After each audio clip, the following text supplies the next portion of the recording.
everyone. Welcome back to People Do You Want to Know podcast. I can't believe it's our 4th episode already.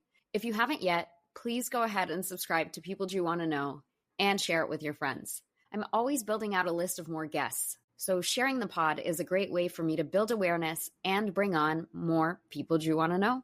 With that said, let's talk about today's guest, Tiffany Harris. Tiffany is someone I've known since 2020, and I have always considered her an incredibly accomplished and impressive woman. Currently, Tiffany serves as Chief Program Officer at Moishe House. You can find them at moishehouse.org. She will explain in more detail exactly what Moishe House is, but in my podcast trailer, I had mentioned that I was a Moishe House resident back in the day. Essentially, what the gig was is I lived in a house in San Francisco with a few other Jewish young professionals. We received a rent subsidy and a monthly budget from Moishe House in exchange for hosting 5 to 7 events per month for other young Jewish professionals in our area. We do events like hikes, Shabbat dinners, comedy shows, etc. It was a super fun experience. There are houses just like this all over the world and most likely in your own city. And this concept of young professionals living in a house together was the original Moishe House program. But as Tiffany will describe in the episode, Moishe House as an organization has a ton of other programs now, like Jewish Summer Camp for Adults, Jewish Cruises, Jewish Learning, and others. On that note, I will walk you through Tiffany's bio and we'll get to the episode agenda. Tiffany comes to Moishe House from Amazon Web Services, where she managed a global education program in cloud computing. Prior to joining Amazon, Tiffany served as Peace Corps Headquarters Public Affairs Specialist. She was a founding member of the Shalom Corps, which is the Peace Corps Jewish Employee Resource Group. She was also a founding member of Peace Corps' Diversity Board, and she sat on the Chief of Staff's Diversity Governance Council. The National Peace Corps Association honored Tiffany on its decennial 40 Under 40 list. Tiffany is an alumna resident of Moishe House, Washington, D.C., Columbia Heights, and Moishe House Without Walls, which you'll hear her refer to as MHWOW. MHWOW, what a great acronym. Anyway, she's a former Moishe House board member and a former Jim Joseph Foundation board member. These experiences shaped her Jewish identity, turned her into convener, activist, and organizer, and it made her feel like she was an integral part of a global Jewish community. When the chief of staff role opened up, Tiffany knew it was a Beshert-like moment to finally join the organization that she loves so much in a role that aligns with her interests, skills, and experience. I wanted to bring Tiffany on because there are a couple of things I thought make her story very unique and highly worth sharing. I'll talk about them in no specific order. First, she's an executive at a global Jewish nonprofit, which supports young Jewish professionals all over the world. But I want to call out that this includes Israel, Ukraine, and formerly Russia. You'll hear Tiffany talk about what it's been like to run operations in these countries in light of the wars going on. I think that's very unique. Second, Tiffany has an incredible career path, and she has amazing advice, having gone from government, humanitarian to corporate, and now the nonprofit industries. You'll hear her describe how she did it, and the way this woman refuses to stop learning and growing is really inspiring. And third, I love Tiffany's outlook on Judaism and how she exists in our Jewish community. Tiffany is a Black Jewish woman. She discusses this part of her identity on our episode.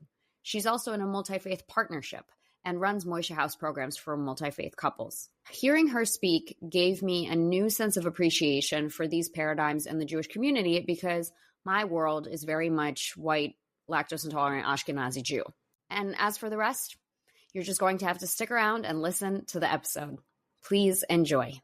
Hey, Tiffany. Hey, thanks for having me on the show. It's such an honor to be here. Thanks so much for coming on. It's a real pleasure to have you here. Let's get right to it. Tell us about yourself. What do you do and how did you get there? Sure. Well, I'm a big fan, so I'm really excited to be here. From the comedy to the podcast, this is just truly an honor. Like you gave in the intro so wonderfully, I'm Tiffany Harris. I live in Washington, D.C. I'm a proud Moishe House alumni and an alum of many of their programs and a lot of great programs in the Jewish communal world. And right now I serve as the Chief Program Officer for Moishe House. So in this role, I have the privilege of overseeing all of our global programs. We engage over 200,000 young adults annually through those programs, which it just gives me chills to say that number out loud. Each one of those 200,000 people is an individual that had an impactful experience at one of the Moishe Houses, made new friends, went to a program. So I just really love what I'm able to do in this role. And as an organization, we're global. We serve in a number of countries and continents around the world. And our focus is on helping young adults find a place in the Jewish world where they feel comfortable, regardless of their background, what their Jewish journey is. We're essentially an organization that helps people find their people and find their place. We've got a place and a program for everyone, no matter what their background is Jewishly. We view ourselves as pluralistic, and we have lots of different entry points depending on what people are interested, what they're hoping to accomplish, or where they are in their Jewish journey. So it is multifaceted. It's really, really exciting. And it's a privilege to be serving in the role that I do. Yeah, I mean, Moishe House has been around forever, and it's such an amazing organization. I think what sets it apart from other organizations, at least that I'm involved in the Jewish community, is it has different programs, like you said, for different age groups, different levels of involvement, and different levels of faith. But also, I think it is one of the most accessible organizations for young Jewish professionals, no matter wherever they are. Whenever I travel, I always message the Moishe House in that country or in that state to be like, do you have any events? Can I come for a Shabbat dinner? That's a really special thing that's unique to Moishe House. And an important thing to mention, it's also financially accessible. A lot of synagogues, a lot of organizations, they require an investment up front. And Moishe House is very much a come as you are, join us where you're at organization, which is so special. I love that, especially the not just come as you are, because I'm from Seattle and a huge Nirvana fan, but really that is what we try to accomplish at Moishe House. We have a lot of programs that I would say, just, to use the verbiage, are low barrier to entry. So they're not cost prohibitive. If whatever your background is, you should feel welcome and comfortable. But we've also in the last few years branched out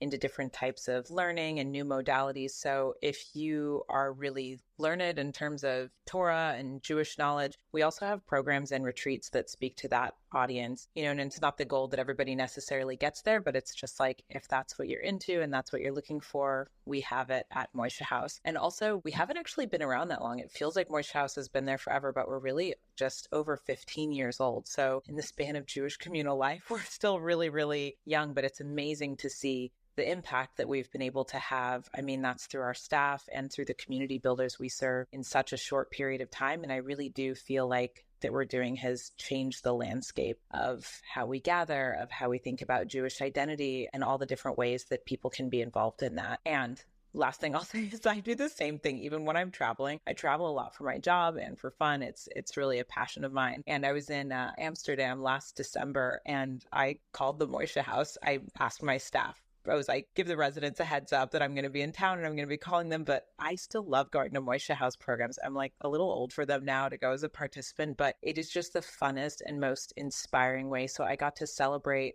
Hanukkah with the local Dutch Jewish community and the residents that we serve, and it was just so meaningful. So I'm headed to Switzerland tomorrow. I'll be in Europe for a couple weeks, and so I'm planning on bouncing around and visiting the different Moishe houses and seeing the work that they're doing again. So I figured we should talk about this up front, as it's top of mind for a lot of Jewish people right now. How has Moishe House been handling and feeling in light of the events that have occurred in Israel on October 7th? For context, there are Moishe House residents that live in homes in Israel that are heavily impacted by this. And Moishe House has been doing a tremendous amount of work to make sure that those residents and community members are safe and protected and comfortable and have what they need to continue living their day to day as best as they can. But Tiffany, maybe you can shed some light as to how the day-to-day at Moishe House has evolved in light of what's going on right now. Yeah, absolutely. It's like hard to even put what this moment feels like into words, but I know that a lot of people listening will understand what I'm personally kind of experiencing and what we're experiencing as an organization and the people we serve. I'll just say personally, is it my own experience, but I think it's a reflection probably of a lot of our staff and a lot of the people in our extended community. I just felt immediately after October 7th, of course, it was unbelievable. There's no words to just really describe what this feels like, but it was like my soul or my heart had been pierced in a really, really fundamental way, that on the repair, but I think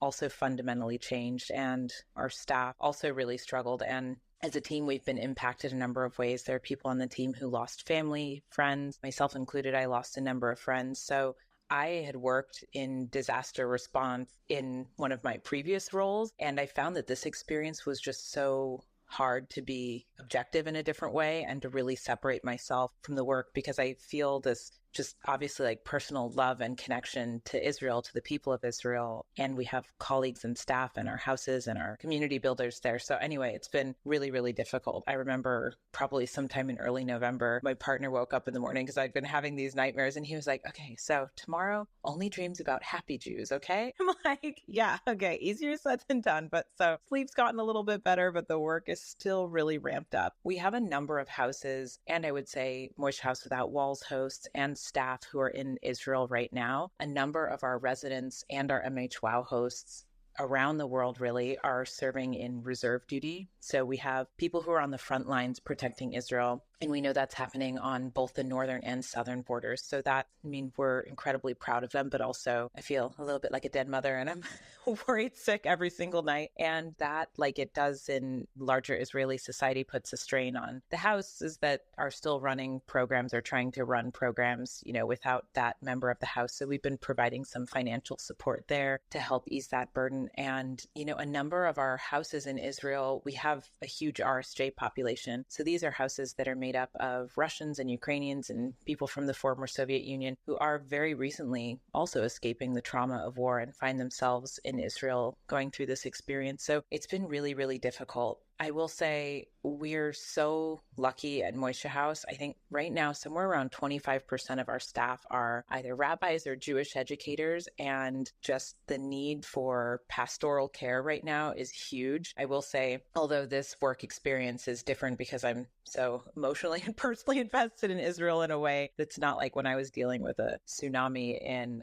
Fiji, for instance, which is also terrible, but a little bit different for me. I've really been utilizing that pastoral care within the organization and a number of our staff and our community builders as well. So that's been incredible. But also the demands on rabbis and educators are so great right now. And they've got their own needs for self-care, but we've really been leveraging that. And we ran a number of focus groups immediately, or like a couple weeks after October 7th, to really understand like what are the needs of our community builders right now. And that includes all of our programs, so our immersive experiences, our bases, our houses, our MHWOW hosts, and even with some alumni. I mean, it was interesting to find that the way they're grieving and processing this is really as diverse as the Jewish community itself. Some people wanted to be doing things where they could take their mind off of what was happening on the ground. So just really happy, joyful events. Others wanted to raise money in support of Israel. Others wanted to hold solidarity events or Shabbat dinners or do something that honors Israel. But they were really just people needed to process and grieve in a number of different ways. And so we gave a lot of space for that. We also ran sessions with an educator named Robbie Gringas. You know, part of our Israel programming has been focused on this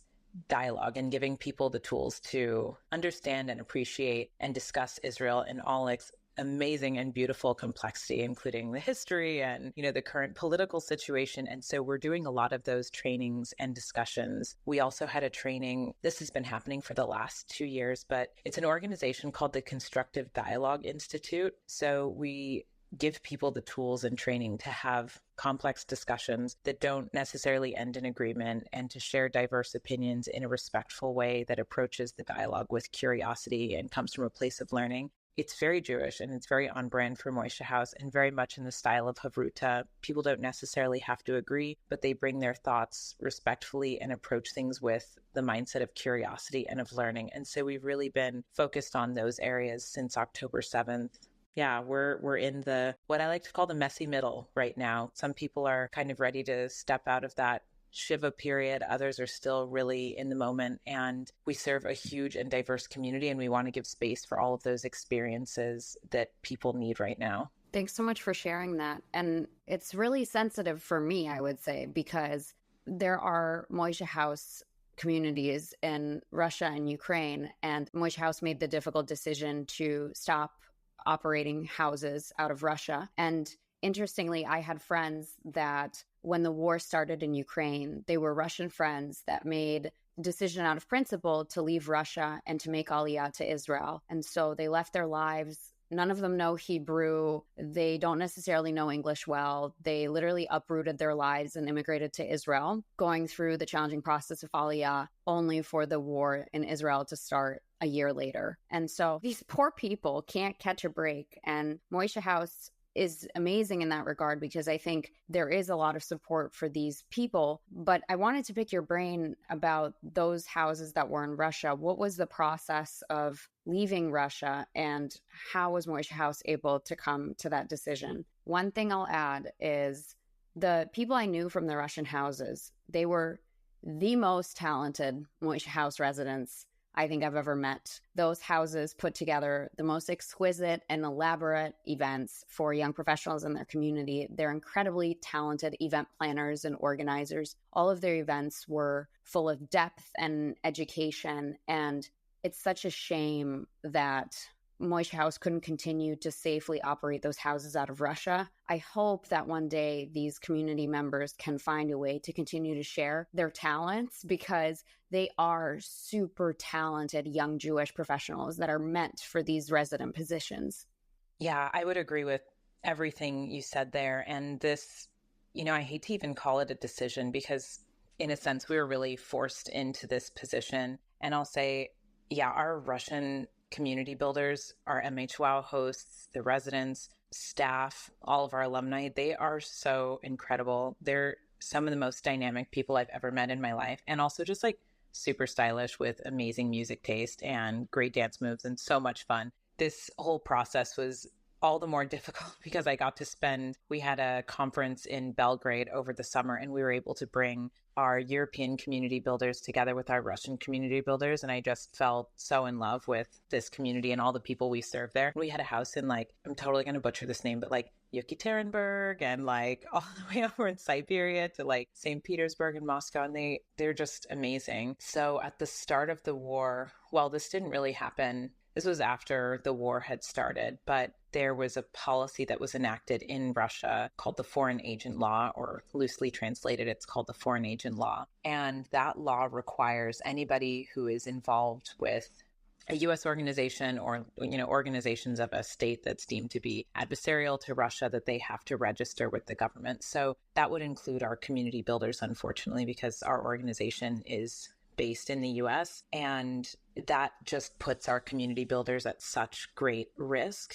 And I had conversations with a number of them when we were in Belgrade together last summer, and some were, comfortable with it and I'm ready to go to jail if I need to. And I'm well, I'm a little less comfortable with that. So some were really comfortable with it, and others were really scared and really nervous. And of course, we also had just incredible challenges getting funds into the country, because we have a process where we reimburse our community builders for their rent subsidy and their programming budget. And that became just completely unworkable. And we were doing everything we could until it got to the point where it was a guy who's I will carry the money across the border in a suitcase. And it's we're a 501c3. We can't do that. Everything we need to do, and I will say on record, everything we have done is completely legal and in line with U.S. government and tax policies and everything. But so it got to those points where we just were completely unable to operate there. So it was a really, really, really difficult decision. We are constantly in touch and thinking about ways that we can still just uplift and support this community. We have,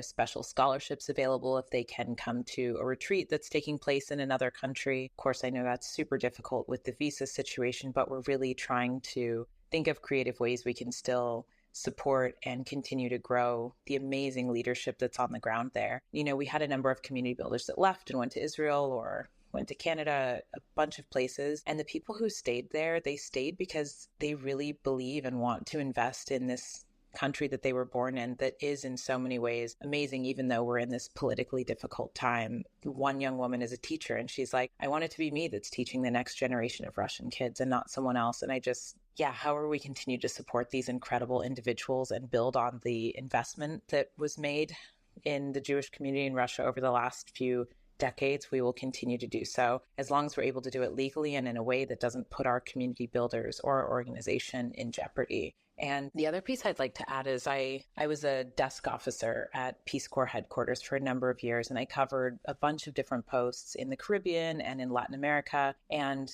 during my tenure at the agency, I had to close a number of posts. I had to close Palau because, I mean, it's like really out there in the Pacific Ocean. And we were at some point like, it's actually really unsafe for us to have like young Americans serving out here where it's like 20 hours, to get someone if they had some kind of emergency. And then I had to close another post for political violence. And I worked on Ukraine for a while. And so I had to close Ukraine in 2014. And with the exception of Ukraine, all of the posts that I had closed have now reopened. I just saw last week that Palau reopened. And these seemed impossible at the time. And, in just a few years, Peace Corps is able to go back with a full training class of volunteers and do the great work that had been done over the decades. So I really see this less of a closure and more of a pause. As soon as we are able to go back in, we will absolutely be there. And we're keeping in touch with everyone we know on the ground so that we'll be ready to make those moves when it's safe to do so. Yeah, that's really beautiful. And I think a lot of American Jews don't realize that in America, we're very privileged where it's like you want to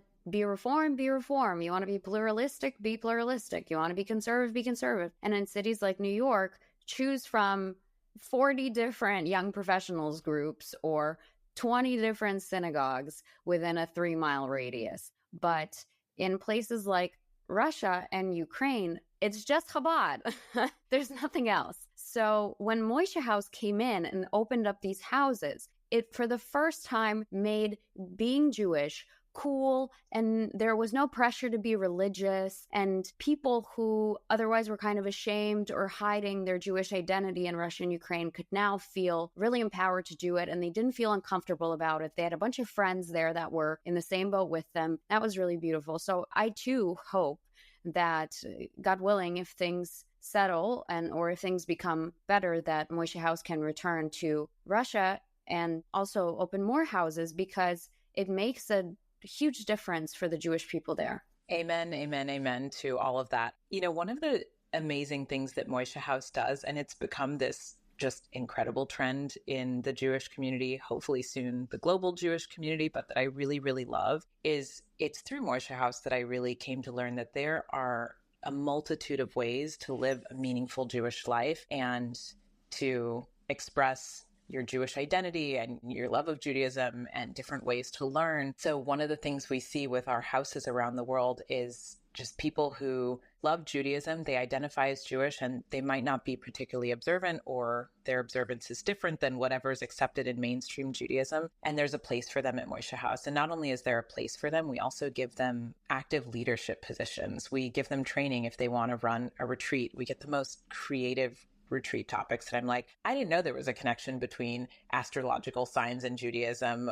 Like, let's learn about it. And we also get a lot of people from mixed marriages. And normally there wouldn't be a place for them in mainstream Jewish society where they're coming from. Speaking of which, can you talk about some of the work that Moishe House does with multi-faith couples? Yes, I'm happy to. So I think this comes from the last big Pew study, but it said something like interfaith marriage, and interfaith could be, it doesn't necessarily mean the other partner has an identified faith, but they were not born Jewish or do not currently identify as Jewish. So when we say the term interfaith in this context, that's what I mean. But interfaith marriage is just increasingly common in the US, and it accounts for somewhere around like 39 to 40% of marriages since 2010. That's probably even higher today. I don't know what the figures are for our global communities or RSJ, but just from our resident and community builder base, there are so many of them that are from mixed marriages that didn't have a place in, or didn't feel like they had a place in the Jewish community where they came from. And so Moishe House was where they found their place. But anyway, it is a huge and important part of our community. So this year we undertook the really exciting process of acquiring an organization called Embark. And the purpose of this organization that's now within Moishe House is to serve multi-faith couples. So we have them work with a rabbi, in many cases with our cohorts this year. And it's a cohort of about 8 couples. They'll study with a rabbi over 6 to 10 sessions. They're usually a rabbi from one of our base programs. Our base rabbis are awesome. They serve a lot of multi-faith couples, and it's sort of like the Chabad model, but with pluralistic Judaism. And our rabbis come from all different backgrounds and practices, and they're just really, really skilled and adept at community building and building up new leaders within the Jewish world. So they study in cohorts with a rabbi, and there's an immersive experience at the very end. And the idea is just to make sure that these couples feel welcome in the Jewish community and that they feel the richness of Jewish life, and they have the tools and confidence to engage Jewishly, whatever that means to them. It's not a conversion program, but really just a tool and mechanism to make people feel welcome and accepted in the Jewish community and give them the skills to be able to participate. So I'm really, really excited. We just had our first cohort kickoff last week in Denver. Rabbi Dave, he's one of our base rabbis. He's running this cohort, and it was like they have more interest and more applications than there's even space for. So just with this first cohort alone, the great need and interest in this program is really, we can just really see that. And the feedback so far has been really positive. So we'll launch in a number of other cities this year and hopefully globally in the next few years. But it's a really, really exciting process. And we had a pilot to serve interfaith couples a number of years ago, but this is really our first kind of foray into that world in any kind of formal process. So we're so excited. That's really cool. And to think that if 15 years ago you looked at Moishe House and said that it would run all these programs and make all these acquisitions, people would think you're probably crazy. But really, it has grown tremendously. And kudos to you and the executive team for making all those decisions. I think that people thought that it was crazy when it first came out, even before it was running all of these programs, that it was just like, okay, having these young adults live in a house and run Jewish programming. I mean, at the time, there were still amazing Jewish organizations out there, but it was a lot of like legacy Jewish organizations. And there wasn't really this focus on young adults that there is today. And there weren't as many opportunities to lead in this kind of way. So I think people thought it was crazy at the time. And we try to keep that as a part of our ethos. Like in our strategic plan, we have a specific goal of like, keep Moishe House weird. Like, what are the off-kilter kind of crazy experiments that got us where we are today that we want to make sure that we continue driving? And not all of them work. There are a lot of pieces of spaghetti that we threw at the wall that didn't stick, but a lot of them do. And we get a lot of insight also from the people that we serve who are out there in the field and telling us what their communities are like and what the needs are. And it's changed so much in the last 15 years. And so, yeah, we hope to continue to be nimble and weird and scrappy. And it's totally fine with us if the rest of the Jewish world or Wonder world thinks we're a little bit crazy, because I think that's part of our secret sauce. Yeah. And I want to pivot now to a little bit of a different topic. It's going to be a packed question, but I know you will have a great answer for it. So we talked a lot about your work at Moishe House, but there was a time that you didn't work in Jewish nonprofit and you had a corporate career at Amazon. And before that, you worked for the Peace Corps and you did politically related work. And you have this amazing career journey going from one industry to another. And now you're in Jewish nonprofit. Now,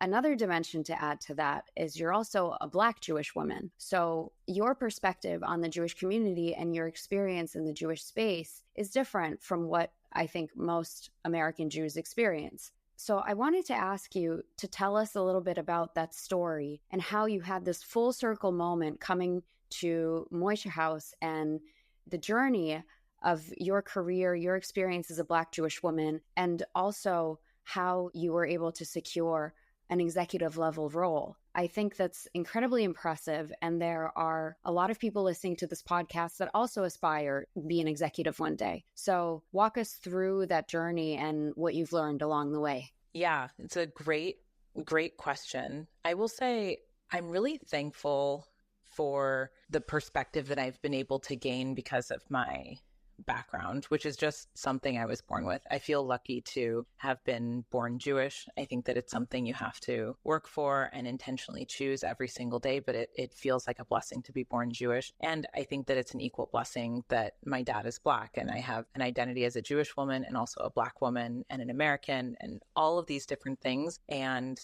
someone who lived much of my adult life overseas. And it's just given me, I hope and think, a lot of empathy and perspective on how to move throughout the world in different circles and create the kind of impact that I want to see. It definitely wasn't easy I mean, I was born in Idaho, and we left Idaho because our house kept getting vandalized by neo-Nazis. And I can't say the words on this podcast that I remember being shouted at my mom as she would walk in the door of our home every day with two mixed race kids on either of her hands. But that's why we left Idaho. And I have very vivid memories of the kinds of discrimination, just like overt discrimination we faced when we lived there, and also when we moved to Seattle. And so I had a sense very early on that as a Jewish person, we have a requirement to repair the world and to work toward justice and equity. And I had seen some of that firsthand in my life growing up. And so I always knew that I wanted to do something, whether it was in civil service or international development, but something that really serves the community and also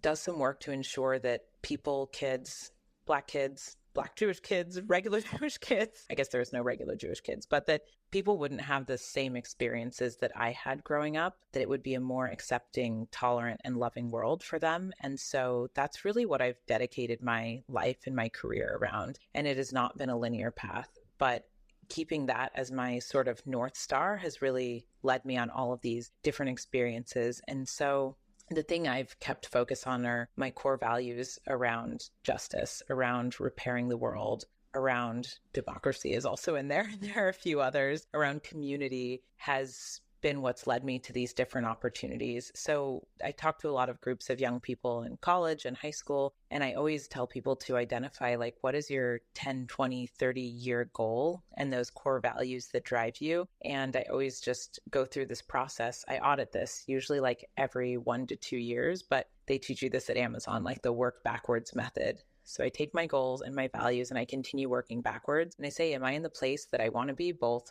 personally, socially, work-wise? And if the answer is no, then I need to reevaluate and make some choices. And so that's what took me from international development to an appointee role to Amazon and then back to Moishe House. And then I also just try to be conscious of building a skill set that will keep me relevant and competitive. So I think that the tech pieces are in there. I'm constantly studying. I'm such a certificate junkie. I'm never like not in any kind of professional certificate program because I really love to learn and challenge myself and gain new skills. And that's certainly been helpful on a work front. And it really sets you apart from others who might be applying for the same role. And the last piece is just to kind of listen to the signs. Like I served in lay leadership positions in the Jewish communal world. So I served on boards, advisory boards, volunteered, all those different things. I was very fulfilled with that. And I didn't necessarily see myself working in a Jewish professional role. I just didn't know that that was in the future for me. And when this job came open and my current boss called and asked if I would consider it, it's like, that sounds really interesting. I don't know if that's on my roadmap, but let me like take some time to think about it. And I initially said no. And then there were just all these things that were happening at the time. It was 2020. We were in the middle of the pandemic. I remember John Lewis had just passed away. And I remember thinking like about John Lewis's legacy. And I was in a position at the time where I was really like, am I using my skill set in a way that really drives the kind of values and change that I want to see in the world? And I went through that audit process like I talked about, and the answer was no. And I was like, you know what? I'm going to apply for this role. I'm not really qualified to work in a nonprofit. I have zero professional nonprofit experience, but let me just shoot for the stars, right? If you fail, you'll still land somewhere amazing. And so I ended up getting the role, and that's how I ended up here. And now in August, it'll be 4 years, and it's been an amazing journey. And I'm also really proud of the impact we've been able to make. And I'm really proud that I've been able to bring some of the skills and experiences from the different work sectors I've been into an organization that means so much to me. Tiffany, I had no idea about your upbringing and the severe anti-Semitism you experienced as a child. The fact that you went through that and were able to use that experience and convert it into passions and things you could pursue throughout your career is really amazing. Thank you so much for sharing this part of your story. I can't even imagine what that was like. Now, I do want to ask you a little bit of a lighter question based on what you said about your current development and career aspirations. So you mentioned that you're always working on yourself and taking new certificate programs or finding ways to keep up with your skills and learn new skills. What's next for you? What are you working on that you're excited about? And what's next for Moishe House? So a lot of things in store for Moishe House. It's always a really exciting place to be. Like I said, we love the spaghetti on the wall method, though, we take a pretty strategic approach to that, but we're always experimenting and trying to find new ways to serve this community that we're so lucky to serve.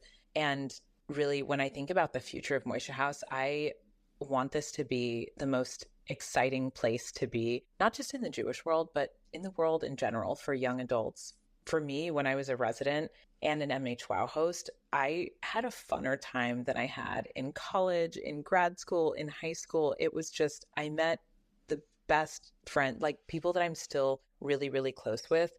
I built a community that I still have with me today through the really, really good and happy times and through the really difficult times. So that's my future vision of Moishe House. I just want it to be an exciting, fun, and happy place for young adults to be and to find themselves and to find their people. The other piece is, I think, post-October 7th, I can say for myself and probably a lot of other people who are listening to this, I don't think that I took anti-Semitism as seriously as I should have. I knew that it existed. I knew it was a threat, but I had no idea the extent of which that was a reality, especially after seeing, the videos of what's happening on college campuses and the different things we hear shouted at protests and some of the graffiti that I've seen spray painted on the walls in my city. It's just, I think there's a real charge that we have in our organization to train the next generation of leaders to recognize anti-Semitism, to be able to address it, and to build real meaningful coalitions in the wider community. And we do a lot of that already at Moishe House, but we're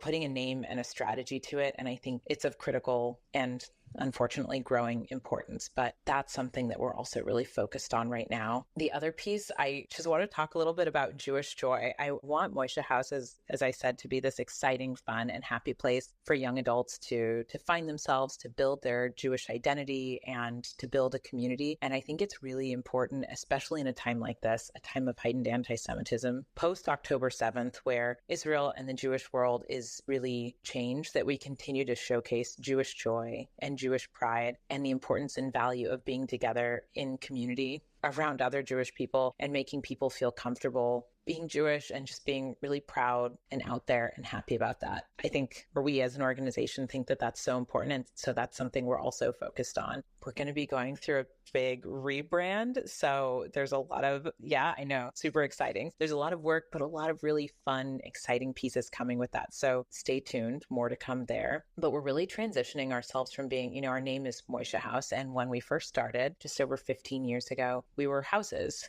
which were incredible and impactful. And that was the only program we had. And then we expanded to Moishe House Without Walls, and then pods, and then base, and our immersive experiences, and now Embark. And so we've really become this platform, right, where it's like powered by Moishe House, all of these different entry points. And so that's part of our focus, is on being more of a platform rather than this singular program. So that will be coming soon, and language and a rebrand around that. So we're really, really excited. So in terms of what's next for me, I'm finishing up a certificate program. As I mentioned, I'm always like in the books. So data analytics program at MIT Sloan Business School. Shout out to MIT. Love the spreadsheets and the numbers. And I think it's a skill that I need to strengthen in my role and in the organization and the boards that I serve on. So finishing up that certificate, it really challenged me. So I'm enjoying it, but I'm also very excited to be done. And I'll find the next great thing that I want to learn about. I am headed to Israel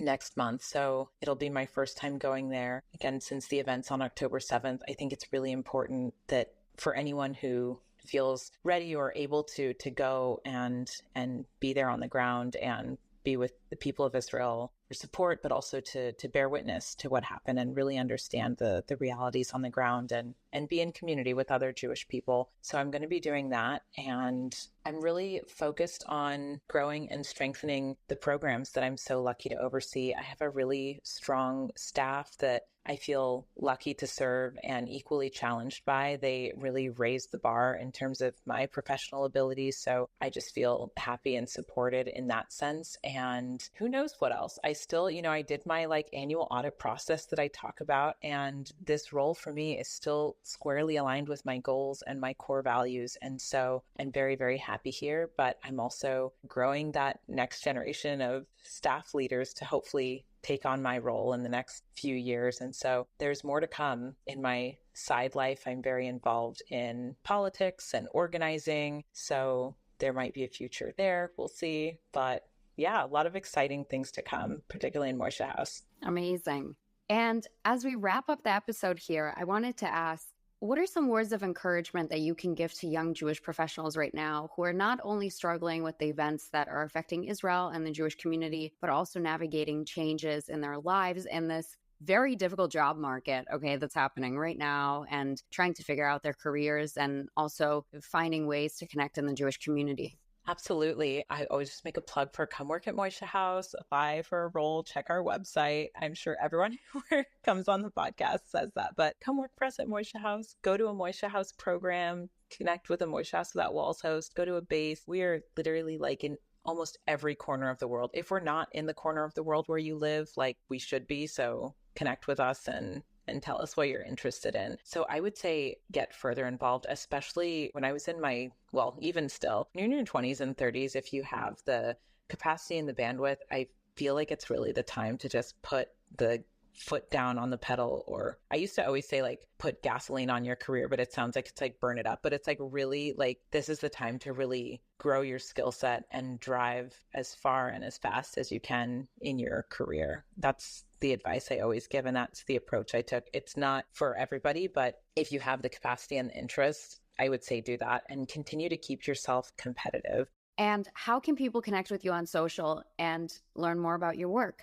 Absolutely. So we are on most of the social channels, so people can connect with us on Instagram at Moishe House. We're also on Twitter and Facebook under the same name. We post a lot of different events and updates there. I will say our social media, particularly on Instagram, is super funny. Like, even if I didn't work at Moishe House, I would repost these because they're just hilarious and very current. Shout out to Marissa and our marketing team. They are brilliant. But connect with us on social. And if you go to our website, people can learn about where there's their local base or Moishe House. We just launched Camp East that's going to be happening, so can come to Adult Summer Camp, which is a super fun program we run. We also have a cruise. There's so many different ways to plug in. So go to our social, check out our website and see where you want to fit in, because it really is just so fun and meaningful and such a great way to build and experience Judaism. And I'm at Tatty Foes. Most of what I post is Jewish stuff and Moishe House stuff, so you'll probably get more of the same content. But yeah, really excited to connect and see who's out there and how we can support you in your Jewish journey. Awesome. And last question for you, who would you like to nominate for the podcast? So many just amazing Jews out there. The person that comes to mind first, her name is Sabrina Miraj Naim. She is a former board member of Moishe House. She's just incredible. She's a philanthropist. She works in the VC space, one of the first VC female founders. She's also, I think she identifies as a Jew of color. She's Persian, based in LA, and she runs an entire production company. The list of what she does and the impact she's had on the world is like way too long than I can name here. She also like mentors young women and business leaders. She's who I would have on the podcast. She's lived such a dynamic and incredible life, and she's done so much good in the Jewish community and the world. And she's a fantastic storyteller and helps others tell amazing stories. So that is who I would nominate. Sabrina, I hope you're listening, and we love you, and you will be great on the podcast. Damn, that is a people Jew want to know for sure. Thank you so much for that nomination. And thank you for doing this episode. It has been such a pleasure to have you on, and please come back again. It's been so much fun. It's an honor to be on this episode. I absolutely love this podcast, and I can't wait to follow your work. I can't wait to see this comedy show that's coming up, and you are equally impressive. So thank you for everything that you're doing. Thanks, Tiffany. Talk to you later. Bye. If you've enjoyed this podcast, please go ahead and rate us 5 stars. Be the first to hear our episodes by subscribing to People Jew Want to Know wherever you get your podcasts. And for exclusive content, follow us on Instagram at People Jew Want to Know.